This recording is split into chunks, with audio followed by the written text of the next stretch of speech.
Alrighty, hello everyone. I believe we are live. Yes, we are live.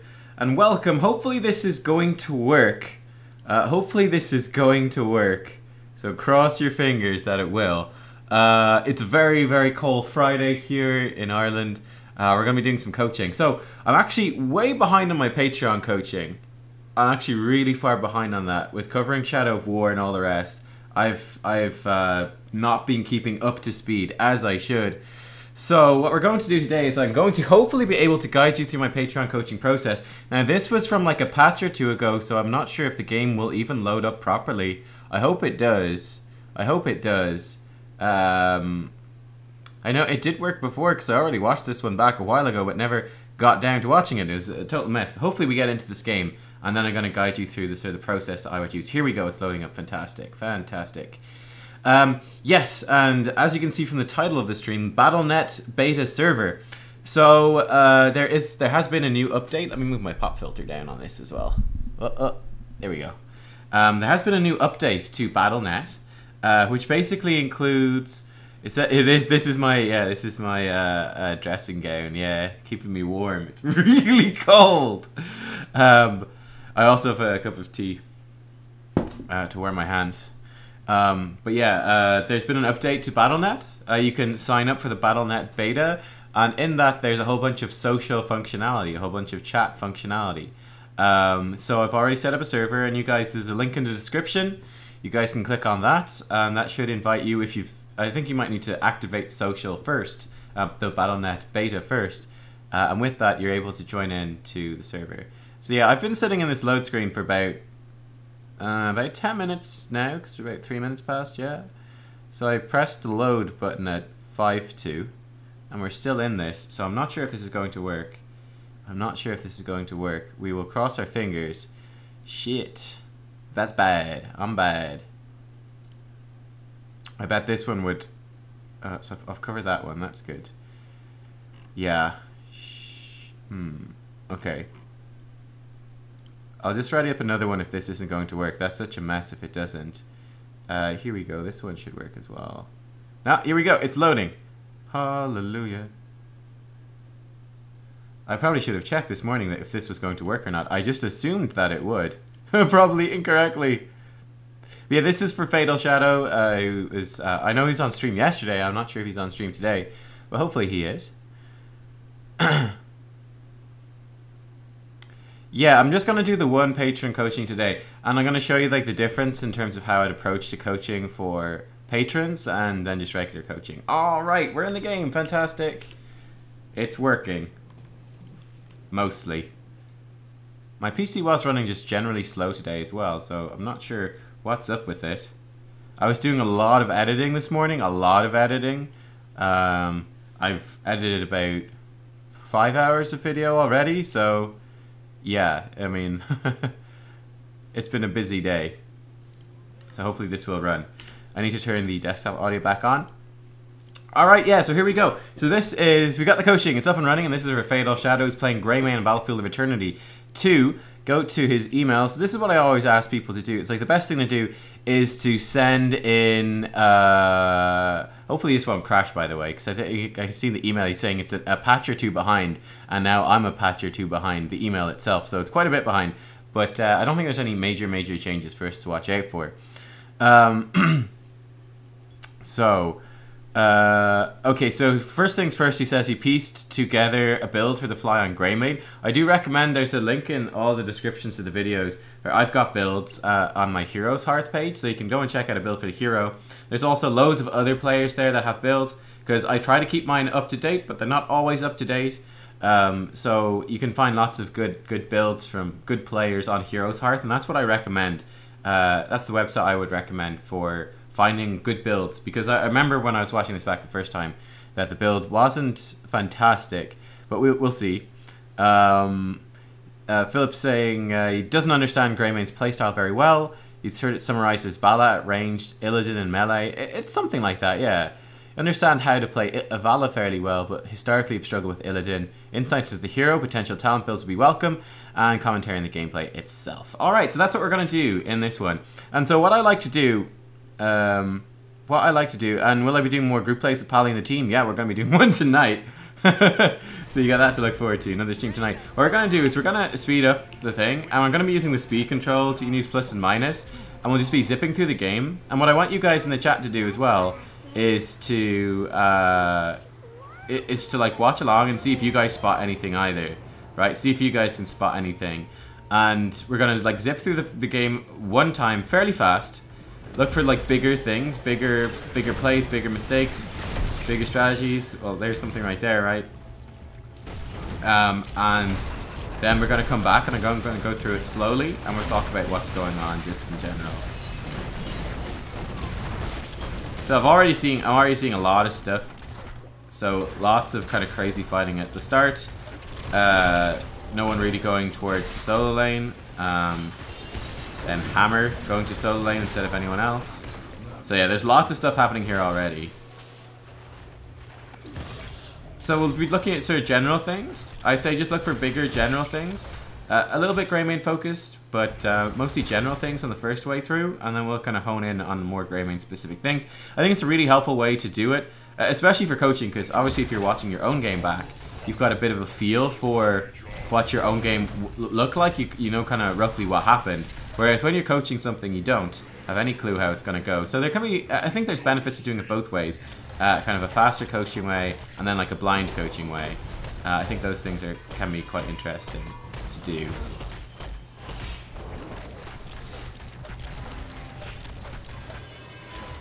Okay. Hammer play didn't have anything to do with the Greymane, true that? Alright.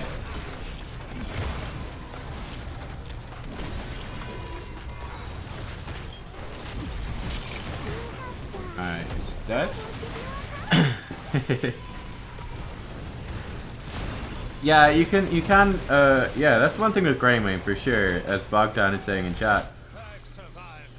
Worgen form is very good for wave clear. So not only do you do heavy damage, but your Q in Worgen form does a lot of damage to the wave. So that can be a very powerful tool that you can bring. Alright, it actually ends up being very close on that first Immortal. And your team is hanging on pretty well in terms of XP, though I would say that you are overall fairly far behind. You guys get a kill. Hopefully your team will be able to get out on time. So one thing I'm noticing here is way too far back, right? That stands out. In terms of like watching the overall map, you can obviously tell that there's no enemy heroes around. Where the Greymane is waiting back very, very patiently, when in fact you know that the enemy team is not there and that you're able to actually move forwards into that lane to wave clear. Again, we'll cover that sort of stuff. So just looking for things like that. Just generally, I would say in this game you can see quite clearly there's not very much of a focus on XP or what's going on. It's very brawly. You can see that, you know, there's like no one. A very long pause right there to type. I like this from the Greymane. I'd say the execution could be improved here, but this is a nice little move. You can see it's a nice little move here. That you've obviously got the intention to, you know, soak the wave, then come back for the Merc camp, which is the right thing in terms of timing things around the Immortal. Execution in terms of typing. You can see even though when we're sped up, that's quite a long time sitting still to type that out. So that's something that we can look at and talk about as we go through as well. So just spotting these bigger things, these bigger map movements. But I like this, you know, you come down, you clear the wave, Malfield comes down bottom, you move back up to take the Mercamp. Sergeant Hammer's here to help you out. And she's a little bit slow coming to help you out, but she does arrive in the end. And we're going to be able to get that, which is nice. Going to cost you a lot of HP, unfortunately. This is interesting. I'd say at this point you've got the potential to actually come up and be healed by Lucio. But it's a little bit risky because, of course, Lucio doesn't have the most single target healing. So that's quite an interesting one. We'll get a better feel for that. Is that the right thing to do or not? We'll get a better feel for it when we're on the slower speed. But yeah, so far, I've noticed a couple of things already so far. What we'll do is, when we get to the end, I'll get chat to give a few of their like thoughts. And then we'll like go through and I'll give some more detailed thoughts myself on where this is going. Alright. That is a dead hammer. Alright.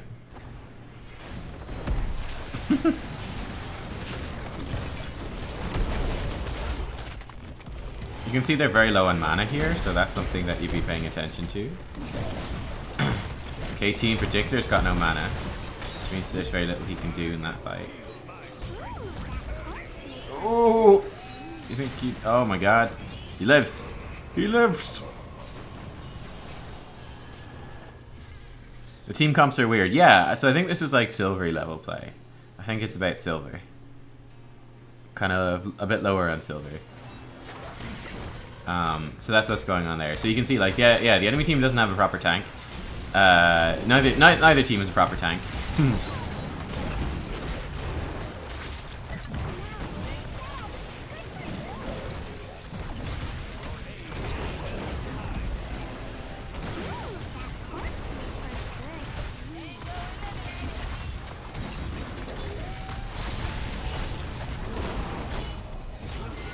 Okay. Certainly one of the things that would stand out to me as well a little bit is that you're kind of using your E to get around the Immortal Stones instead of walking out of them, which means a bit less, quite a bit less time actually in Worgen form, which is, what's it, 40% more damage? Yeah, 40% more damage. So that's sort of interesting. We can talk about that when we come through as well in terms of doing the Immortal, particularly as Grey main. And Tinker says, hey, I'm in silver too. No. This is just today on Patreon. So I'm behind in my Patreon coaching. So I wanted to get on top of that as quickly as possible. I was saying, well, hey, look, this is a replay coaching day anyway. So I'm just going to do one game of Patreon coaching here today, and also break down for you guys and look at it and see kind of like the different approach, kind of the more detailed approach. Whereas what the frick is what? Sorry, what, Jaina? What? Ooh.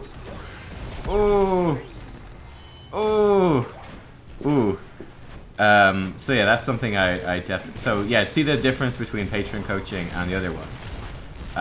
Kind of more detailed stuff, whereas like the stream coaching, I tend to go through things a little bit faster, want to keep up some pace for stream.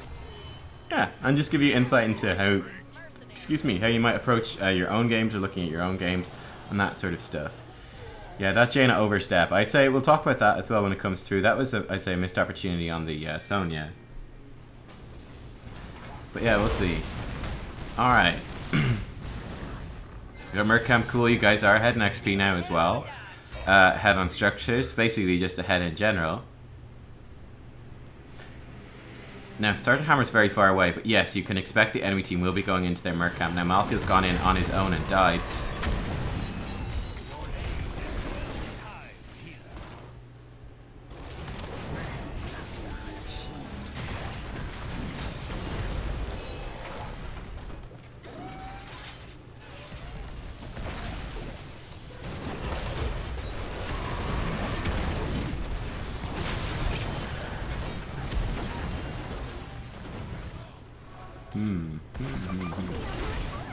Almost dead to the chain lightning. Close. The Merc Camp is pushing top, so that's the saving grace. This Malthael likes to chat. Is there any reason for Hammer constantly going into siege mode? Damage is the same as in normal mode. So Hammer siege mode does a couple of things. It's longer range. Your basic attacks splash, and they do more damage to minions and structures. I think maybe mercenaries as well. They don't do bonus damage to heroes, but they basically do bonus damage to PvE objectives, and they splash. So yeah, in a team fight, the only thing it really gives you is a bit of splash damage in range.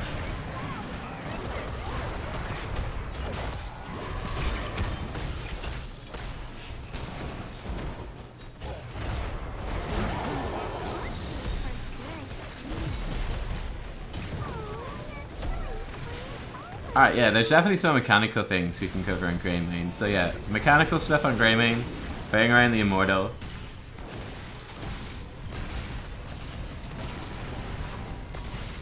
One thing I like is that compared to like the obviously very brawly nature of the game, I like in this that we saw that sort of play. Again, like I said, we can talk about the execution of it, but the idea earlier of timing the Bruiser camp and soaking the wave instead, and then going back for the Bruiser camp, like that shows a nice level. Oh my god, they're so close.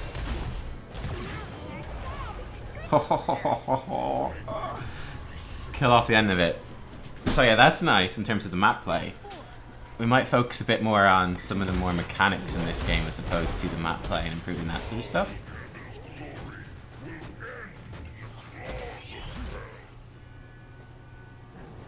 Interesting usage of ult. Yeah. Disconnected, reconnected. Alright. It's the zip down for this immortal. One thing you'll notice as well is once we switch back to not sped up, you're going to feel like the game is extremely slow. So I think it might even be helpful, like interesting for people to be analyzing. We're kind of standing around here. Be analyzing the game in terms of like kind of even watching your game back slightly sped up, and be analyzing the game as you go at that faster pace. So then when you go back to the normal game speed, it's like whoa, what's going on here?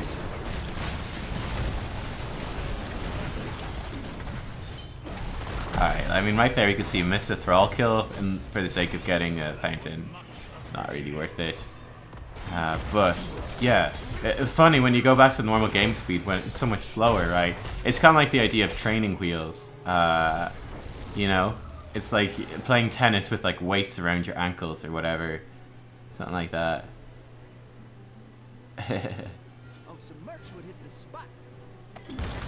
Okay, we're moving towards Mercs. We're very far ahead now at this stage, level 17 to 15, and they're down a keep. This is a big advantage for you guys, very big advantage. We'll also talk about the talent build. The talent build is not good, it's insatiable. What's that? Alpha killer? Yeah, the talent build is definitely not appropriate. Again, we'll talk about that as we go through as well. Actually, we'll talk about that as we go into the start of the next game. That's what we'll do at the end of this one. Yes, the Malthael is diving deep. Yeah, that's definitely Theo, yeah. The Malthael you can see in this game, he's going very far forwards very often. He's like diving very hardcore, very consistently. You can see there's a team fight happening down here. Oops, bring the camera back. Should be back now, I think. Okay. There you go. Jaina out of nowhere. Jaina dead. Jaina just pops up randomly, doesn't she?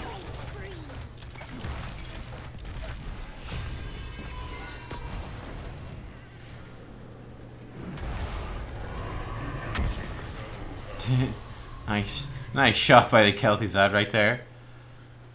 Level 16 talent is interesting. I think it's a bad choice, I would say, in this game. I'll talk about why afterwards.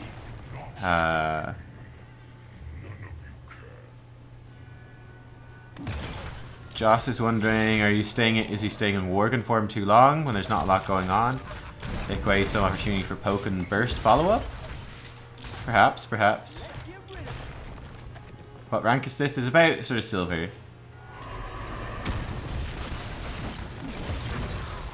Okay, we're rushing for core. This is risky. Now, the enemy team hasn't actually noticed that you guys are on core. They're still fighting up top. Yeah, it's sort of silver bronze level. One thing in your replays, always pause them before you hit 0% because the game locks into like an endgame thing and it can cause some serious bugs. So I thought that was quite funny. Lucio coasts and Solo dies and wins the game, the fight by Solo dying. Interesting. Alright, so lots of things going on here. Lots and lots of things going on here. Right. First things first, let's talk about, let's see what the chat has to say, and then we'll go through like talents, and we'll rewind it. We'll go through the game on normal speed, and like kind of address each of like for the big moments. And something I would like to focus on in particular for this replay, I think, is some of the more mechanical Greymane plays. Because obviously you're saying you're not very familiar. Fatal Shadow said he's not very familiar with the Greymane, so we can kind of help out with that sort of stuff. Right, we can help out with that sort of stuff. So I'll see if chat has any like kind of broad insights so far after seeing that game. I mean, obviously we've had stuff come up already, like ult usage. The question of whether he's staying in Worgen form too long didn't hugely strike me. I probably would have said there wasn't in Worgen form enough, but we'll see as we move in. And that sort of thing. Yeah. So it's like, this is like, yeah, it's sort of like low silver level play. There might be a couple of bronze players in. There might be a few silver. I don't exactly know. Marco Ply says this might be the worst situation to pick Go for the Throat.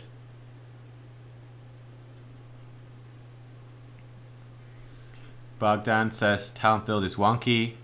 From what I know and what I saw, Cocktail is the best build. You can manage with other builds. Maybe on 4 you could take Thick Skin against Thrall Sonya. Yeah. So this is, in case you can't see, this is a Kel'Thuzad up at the top left as well. Peter Maddox says, looks like a fairly decent player though, with a couple of derps here and there, but seems like he's not really comfortable on Greymane mechanically. Yeah. Longer range on 13 for KT and Jaina. Yeah. Alright. Yeah, we got a few things coming up there. Okay, so, I mean, let's look at... let me remove a webcam for to show you this stuff, just so we can have all the talents and things like that as well. Alright, I mean, like, straight away going into it. So, let's look at the talent build, and let's talk about how overall we would approach the game. And certainly in terms of building our talent. So, we're going to BOE. We're playing Greymane. We got a couple of frontline heroes, but they're not going to provide much peel. We got Sergeant Hammer, and we got a Lucio. Okay, the enemy team, they don't have a tank though. They've got a Sonya, they've got a Thrall, then they've got Stukov, Jaina, and Kel'Thuzad. So their team is exceptionally squishy. Your team has got a reasonable enough amount of damage. So yeah, this opens up definitely some interesting plays. I would say you've got a couple of big options here. You could go into a Worgen build in this game, or you could go into Cocktail build. Generally speaking, Cocktail build is a bit better. It will do good AoE teamfight damage. Stukov will be fairly good at healing that up though. But it'll be very nice to, you know, if you get a big chunk of damage at Cocktail on like the backline with KT and Jaina, that could be really, really good. And generally speaking, Cocktail build is considered the best. So that's Perfect Aim, Draft Overflow, and then Incendiary Elixir. That's the bulk of this particular build. And that's generally considered to be the best one. Now, in this game, I think you do have the option, considering that they have no tank and that they're very squishy, you do have the option of building into like a Thick Skin build, which is, you know, block. So in that case, you go for Viciousness isn't a bad choice. Wolfheart can also work. Either of those two. Then you grab Thick Skin for block so that you can dive very aggressively and not worry about the hard-hitting basic attacks from Sonya with the follow-through. She went in for Seismic Slam build, lol. You know, like, he hits very hard, Thrall hits very hard, Sonya hits very hard. You got 3 very hard-hitting basic attackers for the most part. So a Thick Skin will give you a lot of protection. Then you can get Wizened Duelist. I'd say in this game, a Quicksilver Bullets can work as well, but Wizened Duelist typically is what you go for there. And yeah, that's kind of the crux of that build. And the idea of this build is that, okay, they're super squishy. They're all very squishy. Like, the tankiest hero is Sonya, and until late game, she's not even that tanky.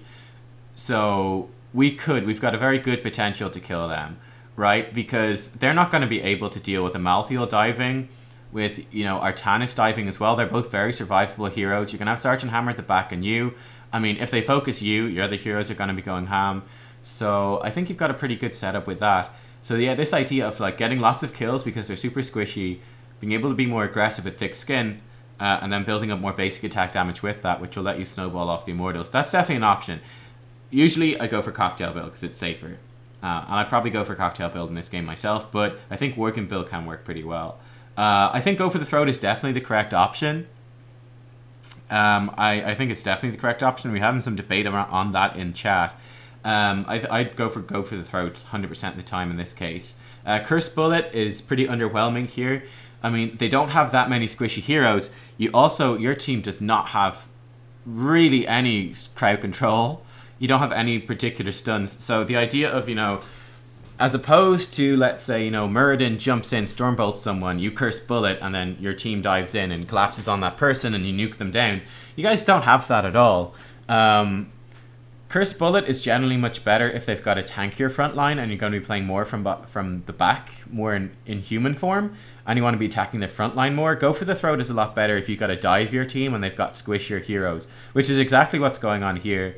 So I think Go for the Throat 100% in this game. They've got a lot of squishy isolated heroes. Stukov as a healer in particular does lots of AoE healing. And he's very slow to actually do his burst healing. He needs to get his Q on that person, then he needs to pop the Q with a long cooldown trait. So you'll be able to get pretty good value out of that. You've got, with Go for the Throat, you've got some very fast burst damage. And you've got lots of other damaging heroes, lots of squishy guys. It also gives you mobility. So it opens up a lot of options for just blowing up and wrecking this particular team. So I think Go for the Throat 100%. We went for On the Prowl. This is such an interesting talent here because they're all pretty good. On the Prowl is pretty decent. It does synergize well with Viciousness, obviously, too. It's not bad.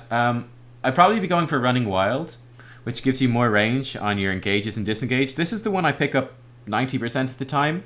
I just think it's really, really nice for that flexibility. It gives you some interesting options, especially for chasing in this game. I think there are a few opportunities where you could do kind of cool things. Like, you're in Worgen form, then you can, like, disengage.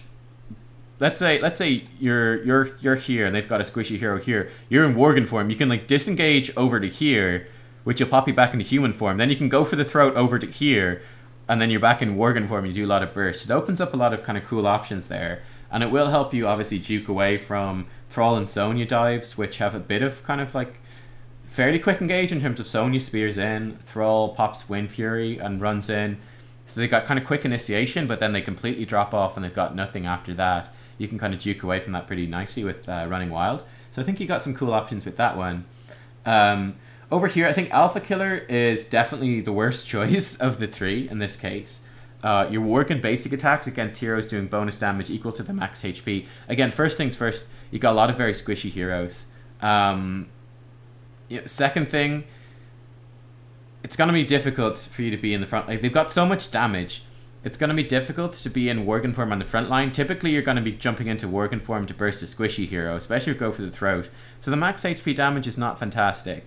Executioner is usually the go-to, but you don't have lots of stuff to proc that.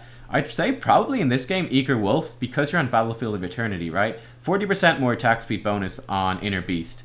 That's super good against Immortals. I think this would be a difficult talent here to choose if you're on a different map, but on this particular map, Eager Wolf is so good that it's worth taking. The other ones are generally better in teamfights. This is better in PvE. It's not as good in teamfights usually.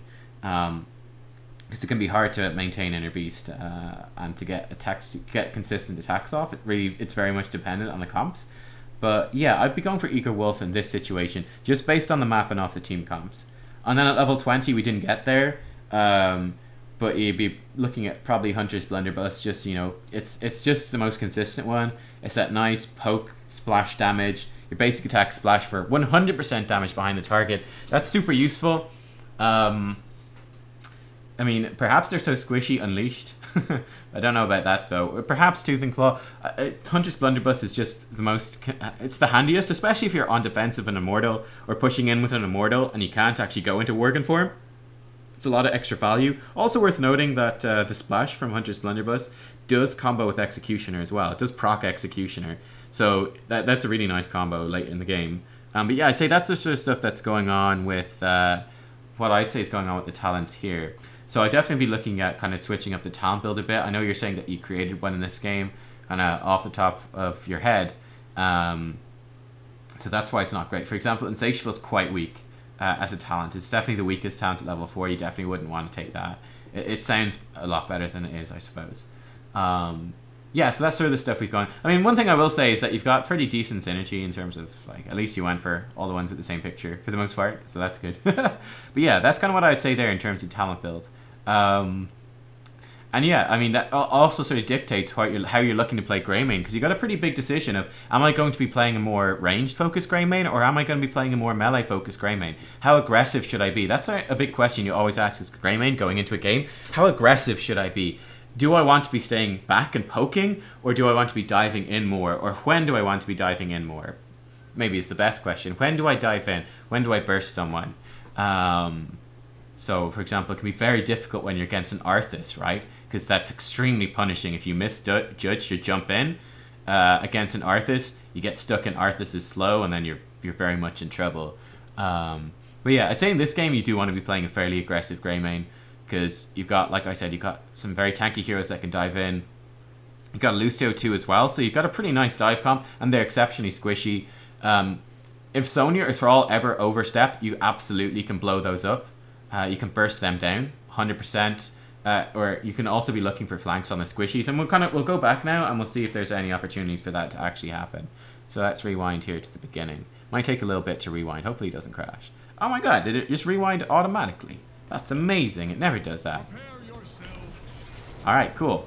Let's speed it up until we get to the game. There we go. Webcam's back. And once we get into the game, we'll like be proud and play. We'll slow it down.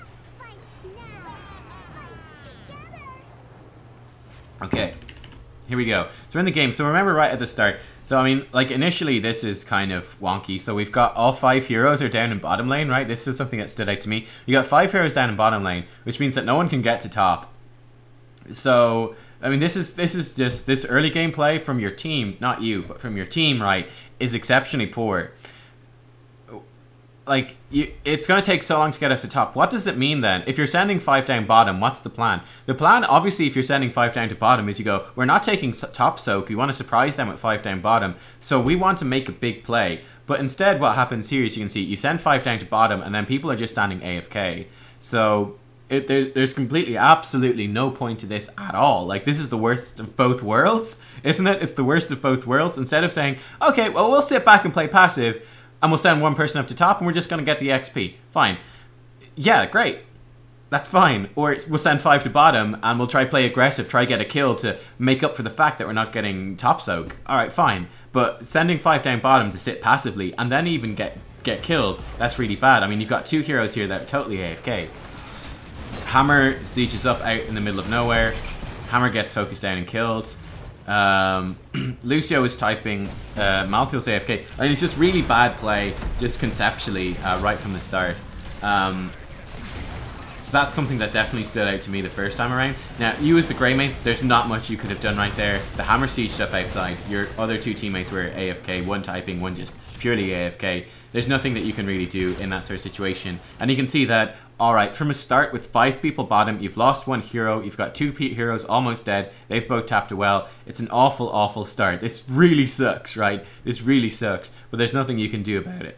Well, actually, there is something you could do about it, because if you look at the compositions as well, because this is another thing I noticed, is Sergeant Hammer's going top. Sergeant Hammer's going top. Out of the 5 heroes on your team, how would we rank them in terms of the heroes that can solo lane? Alright, well, Lucio's the worst. We definitely don't want Lucio to solo lane. Sergeant Hammer's actually alright in the solo lane. However, you've got Malthael, Artanis, and Greymane, who are all actually very good solo laners. So you'd absolutely want to be sending them top. Malthael would be the ideal choice, I would say, because he's not going to bring anything to a 4v4 fight, really, but he's very good at solo laning. He'll have a nice matchup into both of these heroes, I should think. Artanis at least can set up swaps, which could be nice, into a Hammer and a Greymane burst. That could be nice. So yeah, you'd want the Malthael to go up top. Unfortunately, in this case, your Malthael's been sitting AFK. He's not been doing anything at all, and he's in the wrong lane. So, I mean, yeah, that's always depressing at the start of the game. And there's not much that you can do about it, of course. But these are things that are worth pointing out. So, yeah, your teammates walk forwards again. 1-2, he survives barely. Got another couple dead. It's just a big snowball. So this is an early game snowball. Basically off the fact that your team don't know how to move. Like, Malthael picks a solo lane hero, doesn't know it's a solo lane hero. There you go. That's like the price you pay, right? So there's not much that you can do in this case. But it's, yeah, the opponent, that's right. Yeah, the opponent sent 5 bot lane as well. No one's in top. So, yeah, one thing you could have done in this case is perhaps you could go top as a Greymane. It's not ideal.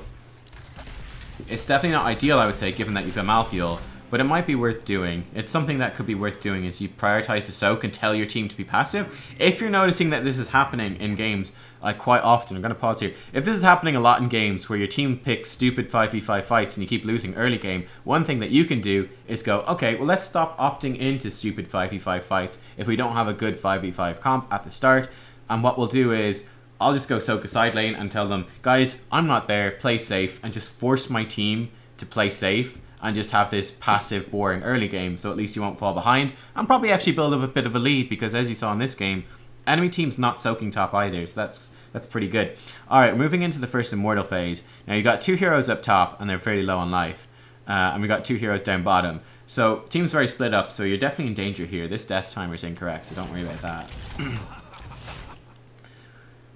This is an interesting spot. I think you've got two options here. I mean, you can go in fairly ham, and I think you probably should. What you can do against the Immortal. The Immortal, when you step inside its range, will always do a melee stun. And then it will do 2 range stuns before it does another melee stun. So what you can absolutely do as Greymane here is you step in, trigger the melee stun, you step out, start shooting it. The second the melee stun happens, you jump in to Worgen form and you start beating on the Immortal. And then you've got your E, hopefully back up to be able to vault out and escape. And see the enemy team's doing this. So we've done it, but we haven't actually triggered the melee stun. That's something to watch out for. It's going to do a melee stun next. It ought to do. Okay. We got a vault out here. So I think you might know that it's going to do a melee stun. I think you might know this. But this isn't good. So what you want to do, it's a very, very large DPS loss to switch back into human form. It also removes your escape. So you don't want to do that. What you want to do is you want to stay there when the melee stun triggers. You walk out of the melee stun, then you Q back in, basically. Or you can Q out, walk back in. Doesn't matter. Just dodge the melee stun and come back in, and it'll be an overall DPS win. Switching back into human form is a DPS loss, so you don't want to do that. You want to stay in Worgen form on this Immortal. When it's safe like this, as much as you possibly can. That was a very long range chain there from KT. Okay, right here. This is pretty risky. This is, I think, a situation where you want to be in the team fight more than you want to be doing this. I mean, realistically, are you going to win this Immortal? No. Not if your teammates die. If your teammates die, they'll just run and outrace you. You're already behind, yeah? You're already quite far behind. I think you need to probably here focus on winning the team fight, because this is a big-ass team fight. Sergeant Hammer is sieging up once again. Get hyped. Get hyped. You want to go down and you want to join in there. You want to help with your team. Be throwing those cocktails through the enemy team to do poke damage, slow them down. Alright, you get rooted by the Immortal, then you get CC'd and killed. Yeah, I think it's a mistake in positioning. I think that was a situation where you want to look at joining in with your team, or even swinging around and throwing in cocktails. You want to join in there. You can race the Immortal if you're going to move ahead in the race, but that was a situation where you weren't gonna move ahead. So I think that's a pretty risky strategy. You're basically going, I'm gonna attack the Immortal, which means my teammates will lose the team fight. But we're also going to lose the Immortal because we're so far behind that the team fight loss is going to have an impact. So you want to make sure to execute that a little bit more smoothly next time. The enemy team doesn't have a ton of Immortal damage quite yet. Kel'Thuzad, it's alright. Zhonya's pretty good. Thrall's pretty good. Jaina will come online if she gets Ice Lance at 7. For sure. Right here as well, we've got this big fight happening. So we got a couple of things here. I'd say number one, your team is invading super aggressively. This is also a pretty weak Immortal. You could just leave one of you here. You could come down and help your team here, because they're in super deep. You could... Is he going to die now? You could help save them. So that's definitely one thing that you could do, right? There's definitely one thing that you could do. You could come down here and help out your team, because you've seen that they've gone very, very deep here, and they're being collapsed upon now. The other thing is, I mean, at the very least then, if you are going to defend...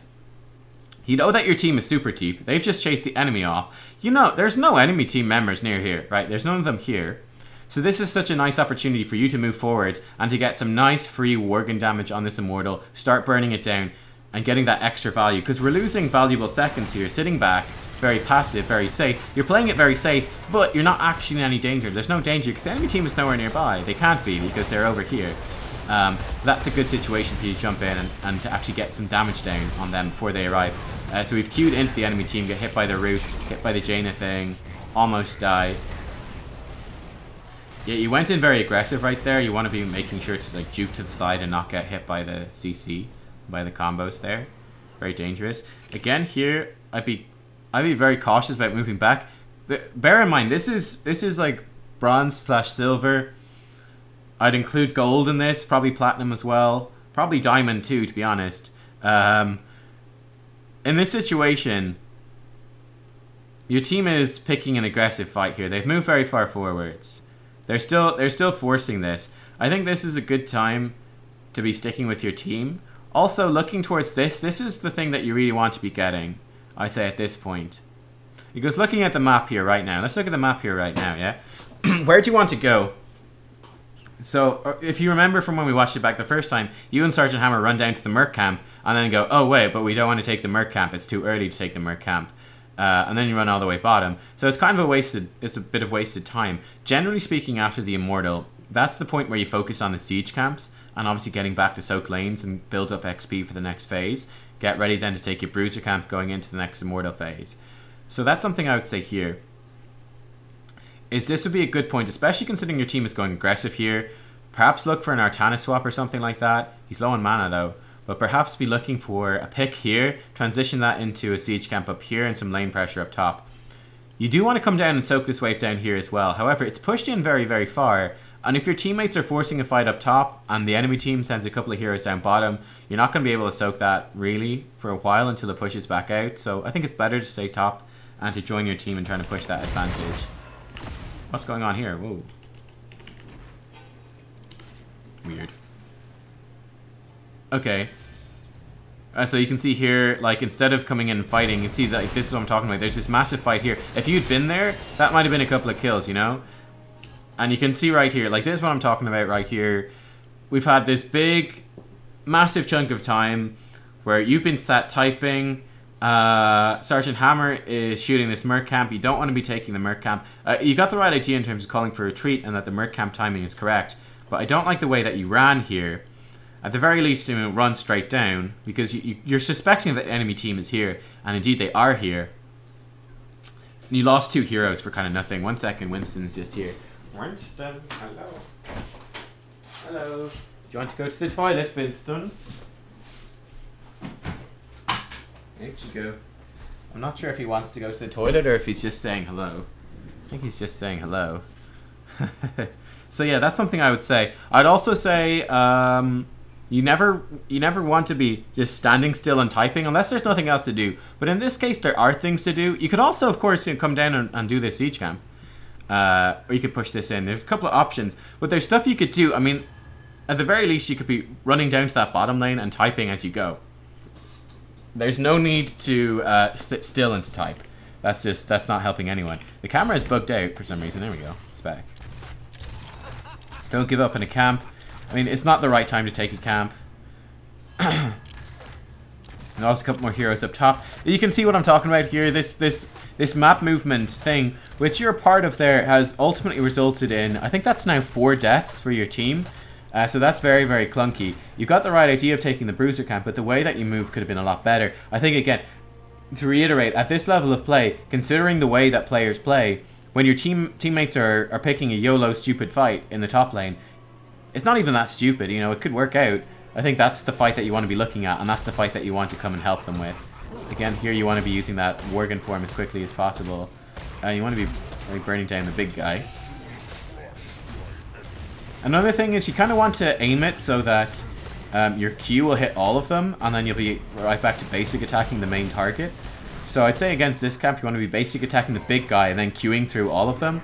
And like you can reposition yourself with stutter stepping as you go, so you don't lose any attack time, and you get the best angle on your Worgen swipes as possible. So that's something I would say to do there as well in terms of mechanics. It's good timing on the Bruiser camp. However, that was a big loss in terms of map position that you could have had an impact on there. You know, sticking with your team and backing them up on that top place. That was the play to do. That's the sort of thing you want to be looking for. Now, I'd also be looking down here and saying, like, Lucio's super deep. Rip Lucio. So again, these are the situations where I'd be looking at moving forwards. I'd say you're playing it quite passive. You want to bear in mind that there's a lot of YOLO plays in these kind of games. People are going all over the place very randomly. You want to be ready to back that stuff up and be ready to help things out. Yeah, right here you just want to... Okay. Sergeant Hammer is like... Why does she keep going into siege mode, man? Why does she keep going into siege mode? Yeah, you just want to defend at this point. You're down a couple of heroes, so it's going to be very clunky. Now, he's almost out of mana. That was close. Alright, it's not close, he's dead.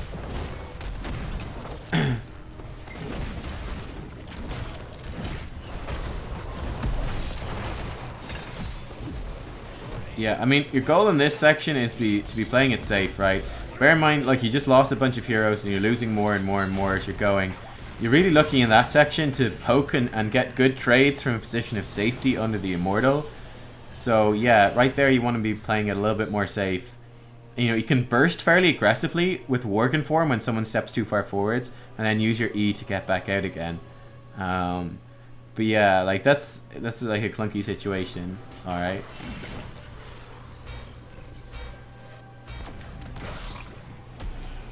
This Malthael is toxic. I'd mute this Malthael at this point. It's pretty useless, honestly.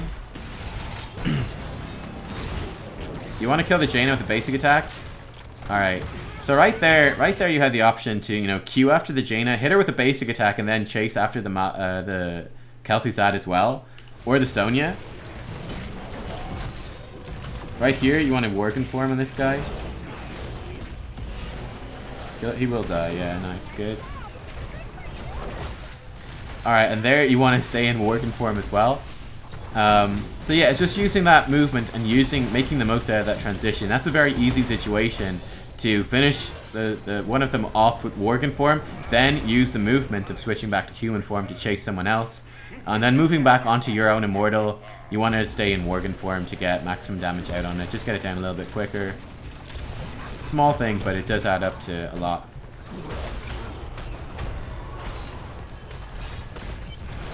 One thing here, you don't want to tank this turret. You want to kind of come south so you don't tank that turret as well. Because you're losing a lot of HP here for no reason.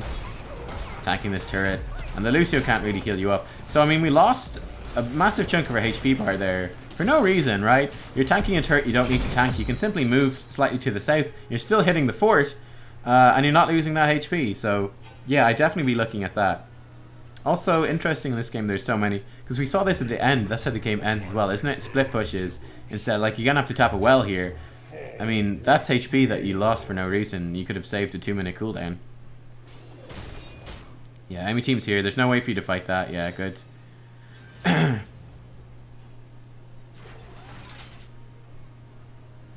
They got a lot of heroes up top.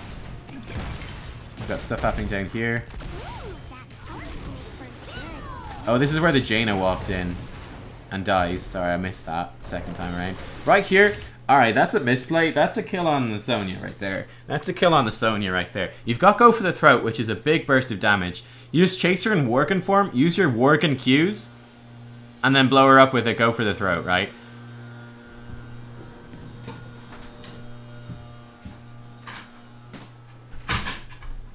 Okay, someone's decided that they want to, like, do a lawn streamer. Winston's coming back inside now too. Winston, hello. Yes, come in, dog. Come in. Yes.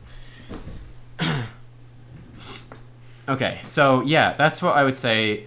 Right here, this is a big missed opportunity. In fact, like if we let's rewind it like slightly. We'll watch the Jaina thing as well because it's funny.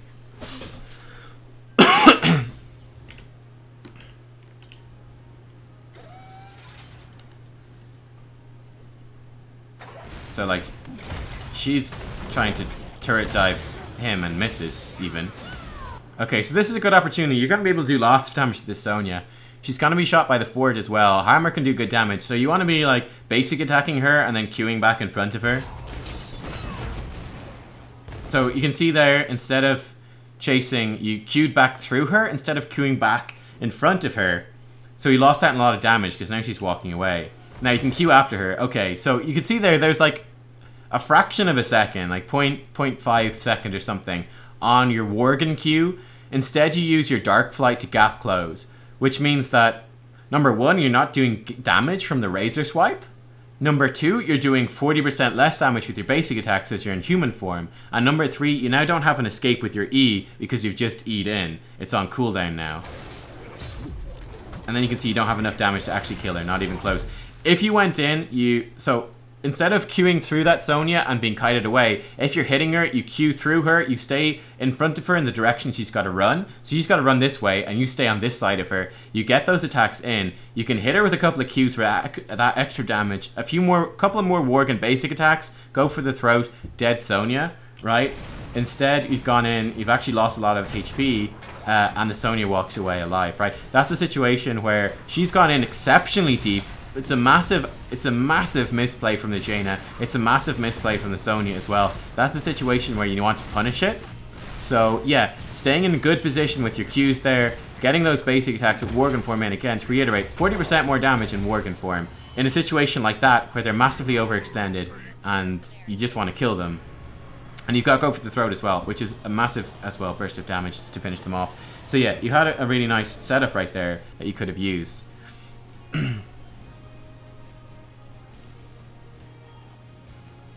And yeah, Gillatron, that sort of answers the question that yes, Greymane is good for punishing overextension. You've got a very high amount of burst damage with Greymane with Go for the Throat, with your Razor Swipe and your basic attacks.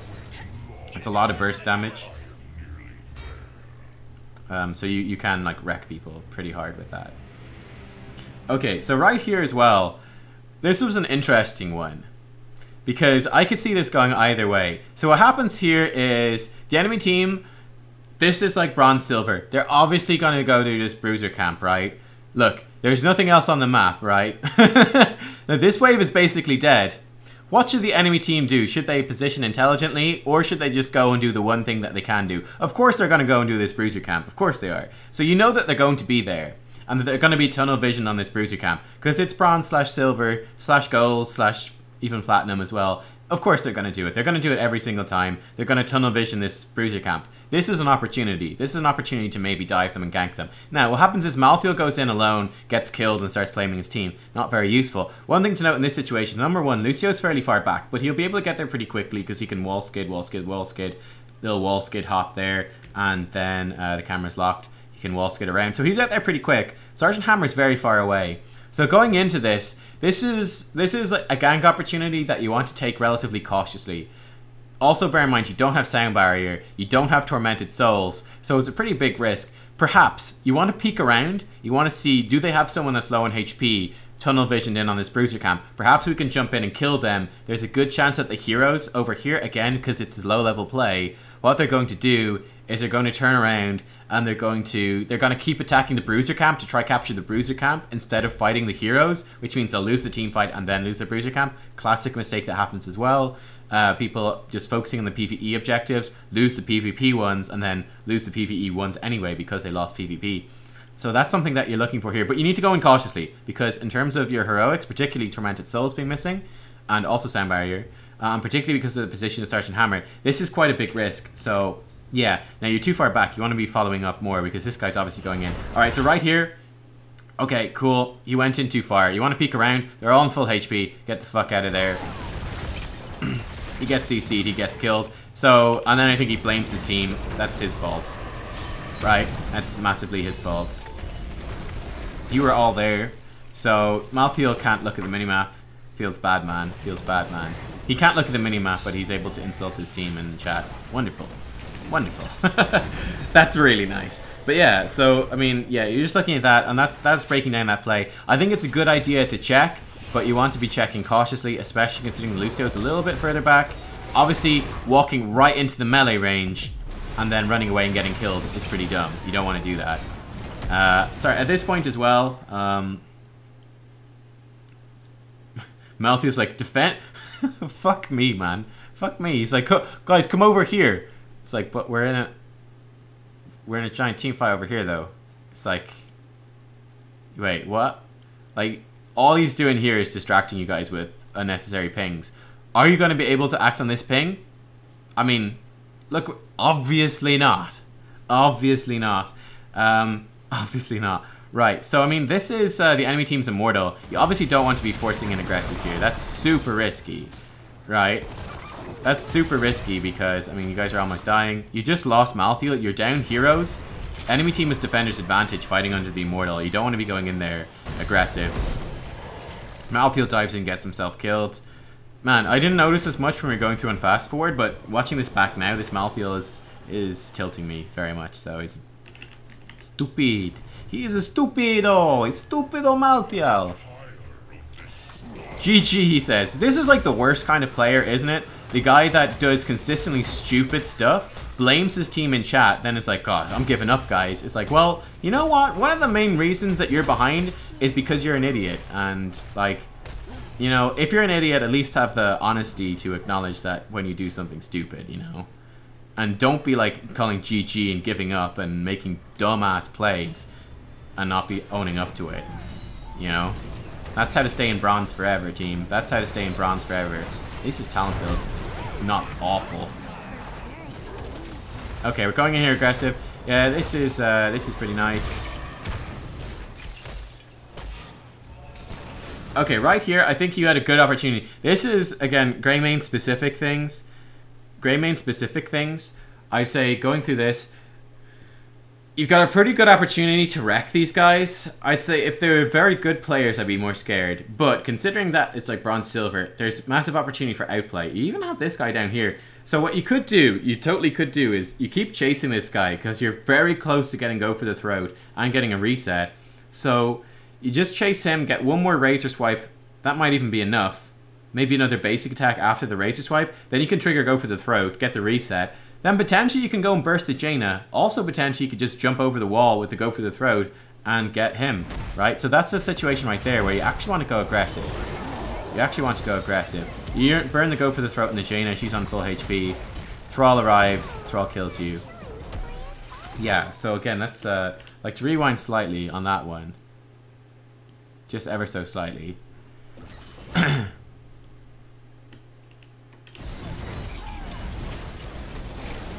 Okay, so right here, coming into this fight, yeah.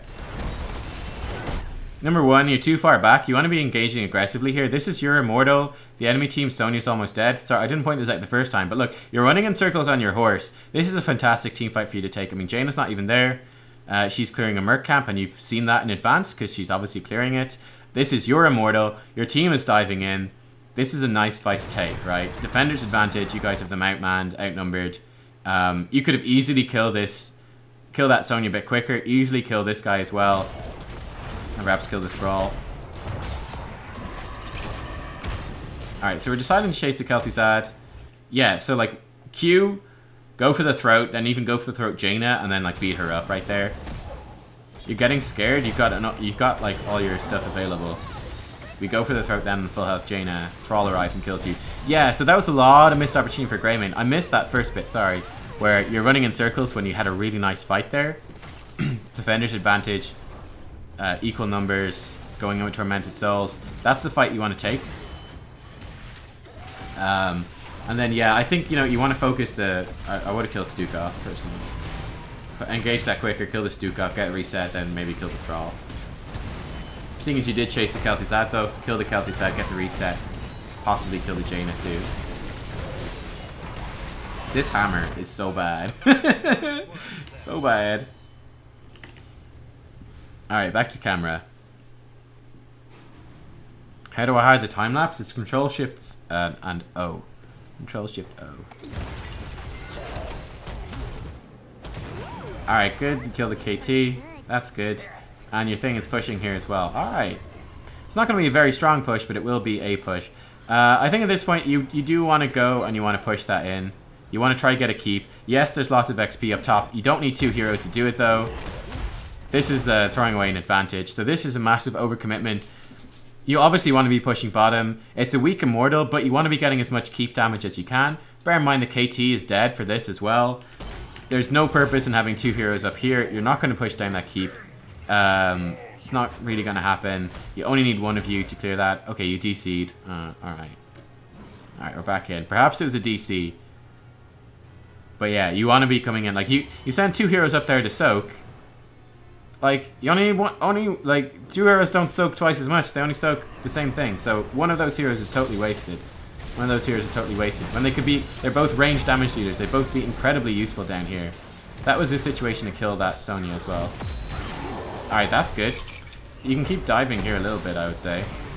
I would have dived on that KT as well. Bear in mind that they have, like, that's 3 dead heroes for them right there. Going into that, so you just dived in and you bursted the Jaina. They've got 3 dead heroes. You've got all of your heroes alive. That's a situation where you dive them there. And the Immortal's soaking up the fort shots for a little bit longer. You should just dive them. Because, yeah, even if you die, your teammates will be able to follow in and you get a positive trade. You see, Malthiel's diving them anyway. Right here, we're kind of standing. still. Okay, Earthquake's down. That's huge. You obviously want to back up here. Are you going to push core? Nope. Yeah, and right here, like, again, we're super prioritizing killing a fountain. Why? What does the fountain do? It's pretty... It really doesn't matter at all. They even have one up top. Like, you know what I mean? They've got one. So, it's not like you're getting rid of all their fountains. And you've got, like, Thrall running in your face. Now, I mean, we've got 5 heroes right here. We've got Thrall running in your face. 100% they should turn around and kill the Thrall. And you should as well. So right there, you need to kill this Thrall.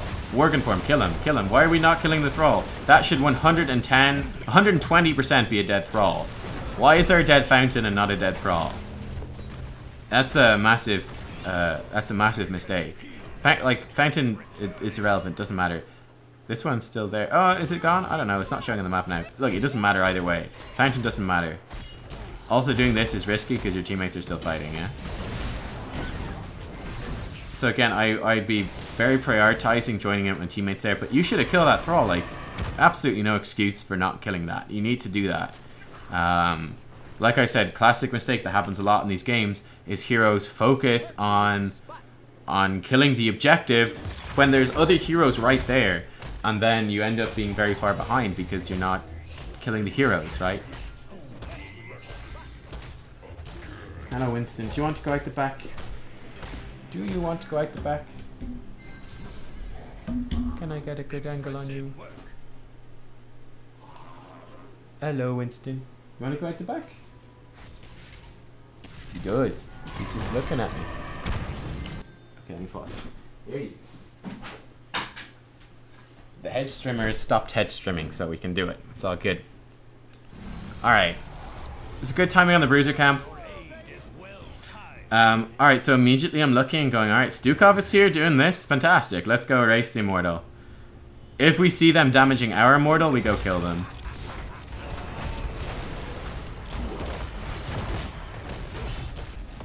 You want to time your Qs between your basic attacks. You want to basic attack, Q, basic attack. Basic attack, Q, basic attack. You want to do it in the downtime. So you guys are way ahead. Fantastic. Oh, Artanis has gone in. He actually got a kill. Yeah, you want to go be helping that Artanis. So right here, you're focused on the objective. You want to be helping your team. Okay. Again, same deal. Let me move this down. Same deal here. What happens if you win the PvP fight?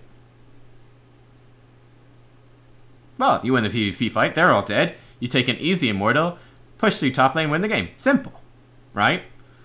What happens if you go do this Immortal? There is the possibility, now it's extremely low, seeing as Thrall is off doing a bruiser camp, and that they've already lost one heroes. Like, obviously you should be taking this fight. It's so favorable for you. But what happens if you go and shoot this Immortal, and then all the enemy team are there, right? So it's 5v4, because you're off doing this Immortal. What happens then if the enemy team wins that fight? You're not going to kill this Immortal on time. They'll come up, and they'll just kill your Immortal, and they'll win the Immortal phase. Like, it's literally only beneficial to come in to win this fight down here. There's no reason to not go down here. She's dead. He doesn't need to chase her. You could go kill him. But, like, we lost Arch and Hammer. Alright, Jaina's coming. Like, there's no point in killing this Immortal. Kill the heroes. We're too focused on PvE. That's actually fine. I like that. You know, just slowly kill her. She's just running past, just cause. But yeah, like, that's so important here as well, is you need to be joining in with the team fights more. Especially on a powerful team fighting hero like Greymane. Because you got so much to stand to lose. You have so much to stand to lose if you don't do that.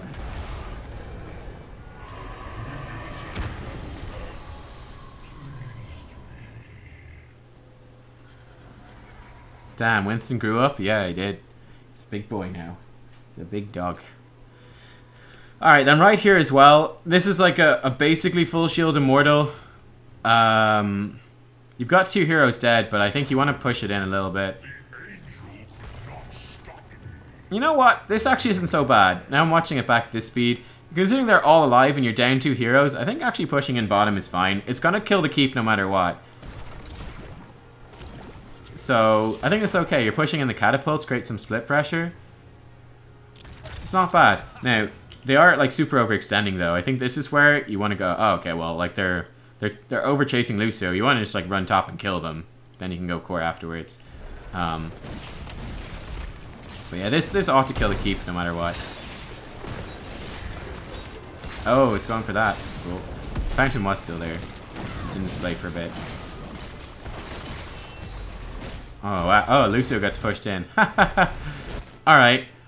Oh, that makes this even funnier. Oh. Dat map awareness, boys. Look at that. Dat map awareness. So, your entire team is coming in bot lane. You're even on core, and the core is shooting this. Like, look at Lucio. Like, your team is literally half a screen away from him. And he runs through the entire enemy team. Instead of joining in with your team, using sound barrier on your team, which is on the core, half a screen away, he runs through the entire enemy team. Gets killed. Your team, meanwhile, is killing the core. Lucio's like, wow, what the fuck, guys? Like, what? Lucio, please. Lucio. They're literally half a screen away, Lucio. Literally half a screen away. That was actually fairly close to you guys not winning the game at the end right there. That's hilarious, though. Alright, like, coming into the end screen stats, you know, I think it does say quite a bit in terms of, like, your hero damage is extremely low, and I think that was represented, and that's representative of the feedback I was giving in this game, which, excuse me, is that you're not focused enough in this game on actually on joining in on the team fights. And there's some mechanical misplays at Greymane as well. You know, that's okay. I mean, like, it's silver. We're not expecting perfect play, right? I'm just pointing this stuff out so that we know where it's set up. But what I would say is that, you know, you definitely, looking at the stats and then what I was saying, definitely something to take on board. Certainly in this game, the way you're playing is you're very uninvolved from the team fights, and that's something you want to be doing a lot more. And that's very specific to the level of play that you're playing at, where people will YOLO fight, and oftentimes the YOLO fights will be very poorly chosen. So, whereas going and taking a YOLO fight might be a very bad idea if you're playing with like diamond level players, where they're not going to be doing stupid fights as often, it can be a very good idea at this level of play, because very often the enemy team will choose losing fights. They'll overextend, they won't be taking account of things. And especially when you've got a very high bursty hero, high damage bursty hero like Greymane, you can absolutely exploit that, secure kills for your team, and snowball things like that. So yeah, you should be involved in those fights an awful lot more. Your hero damage is very low. I mean, you know, you've been out damaged by, I mean, Artanis is actually top hero damage, hilariously enough. But you've been almost out damaged by Lucio, you know what I mean? Like, all Lucio has is his basic attacks. Basically, like, he's got very little damage. 27,000 is very low. You can see in the enemy team as well, they're all an awful lot higher. So that's something that you should really, I think you definitely need to focus on. Yes, your siege damage is very high. Your movement around the map is actually pretty good.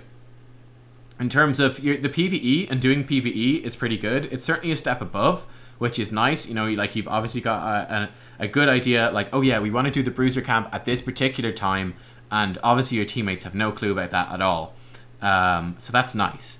So you're doing pretty good in terms of moving around and doing PvE objectives is okay, but there's a bit of an over-focus on it. There's a bit of an over-focus on shooting the Immortal yourself while your team is in a big team fight that you want to join in on. It can be very good on Greymane to you do the Immortal solo while your 4 team members kind of delay and zone and slow down the enemy team. However, once that full team fight breaks out, you really need to go and join in on that, right? If they're going to do a big team fight, that's really when you want to come over and join in, especially if your participation will have a big impact, which in most cases in this game it will. Sometimes, if your team is playing it properly, but you're not expecting that at this level. Like, you're not expecting these players to go, well, hang on, let's have Greymane solo race the Immortal, and we'll zone them off, being very patient and very subtle in our play. It's not going to happen. They're just going to go, YOLO team fight, blah, blah, blah, and they're going to just dive the enemy team.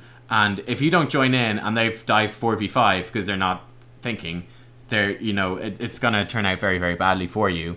And, you know, with a bit of smart play yourself, you can have a huge impact in these team fights, because there's so many mistakes that you can exploit. So that's something that I would be, that's something that I'd definitely be looking at, right? That's definitely something to be looking at. That's sort of the main thing in this game. And then, yeah, a few of those Greymane mechanical things. Getting that extra damage on the Immortal when you are on the Immortal. You know, maximizing the use of your Worgen form. Don't use your Dark Flight and your Disengage to dodge the Immortal stuns. You should dodge those simply by walking. Especially once you've got on the prowl. You know, you've got movement speed, so it's exceptionally easy. You want to dodge those. Same with any boss stun, like the AoE boss stuns. You always want to dodge those. You want to stay in that Worgen form for that 40% extra damage as much as you possibly can. Bear in mind, it's also being buffed up by your attack speed, so it's a very big DPS loss to switch back into human form. You want to stay in Worgen form as much as possible on the Immortals, so presuming it's safe. You want to stay in that form as much as you can to wear it down as quickly as you can, get that maximum value out of your DPS. Yeah, so dodge those stuns by stepping around. And yeah, then obviously we touched on as well in this stuff, we touched on talent build, that's okay. And we touched on like some of those more aggressive dives with Greymane, like kind of calculating the percentages and like going in with the aggressive dives, get the go for the throw kill and get the reset. That's fairly difficult, so that's the thing I'll be worried about least. I think there's a lot of room for like fancier and better mechanical plays in terms of the Greymane dive and going aggressive. But, you know, bearing in mind you're saying that you're not as comfortable with the melee like the Illidan plays, and considering that we've got other bigger things, I would say, that are more generally applicable, like, you know, joining in with your team fights and focusing more on what your team is doing and kind of the type of plays that are made at this level, I'd be focused on that first, and then I'd be working on the aggressive Greymane, go for the throat, divey resets. I'd be working on that last, but that is it's still worth noting that it's something that could be improved upon here. So yeah, I think there's a few things in this game. I think there's definitely a few things in this one. And hopefully it was pretty interesting, right? Going through this sort of longer stream and really breaking this game down in detail, like going through it quickly once off. This is basically what I do with Patreon coaching, and you can see like in the space of time we do two coaching things on a live stream. We've done one game in this, but it's gone into a lot more detail. Hopefully given more specific feedback and kind of really broken down a lot of the things that are happening in the game and found a few actionable things. So hopefully it's helpful, and hopefully you guys watching as well on the stream here today did enjoy that and picked up a few tips there. I think it's certainly an interesting game, and I feel like a lot of these insights, like I kept saying in the thing, are very true for not only like bronze, silver, but also very much gold. I'd even say very much platinum, even going into diamond, perhaps sometimes into masters a little bit as well when people are doing derpy stuff. You know, being aware of where your team is and not abandoning them to team fights, especially when they're taking those team fights. You know, you need to adjust. You need to be playing with the mindset that there will be crazy team fights happening, and we need to join in with our team to make sure our team's not taking crazy team fights because we're not there.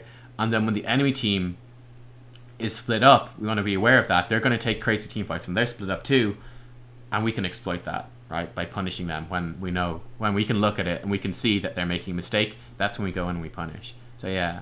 Alrighty, cool. Thank you guys for watching. I hope you enjoyed. I'll see you all on Monday for more live streams. I hope you all have a good weekend. And yeah, I'm gonna hopefully see a bunch of you as well on the Battle.net server thing. I think it looks like a little bit of fun. It's just like Discord, isn't it, really? So I'm kind of curious to see how that sort of pans out over the next while, and what other features. I'm sure Blizzard will talk about it at BlizzCon, which I'm going to. Hooray! And we'll see what they've got planned for that. Any cool stuff? I don't know. But yeah, there we go. All right, I'll see you guys soon. Thanks for watching. Bye.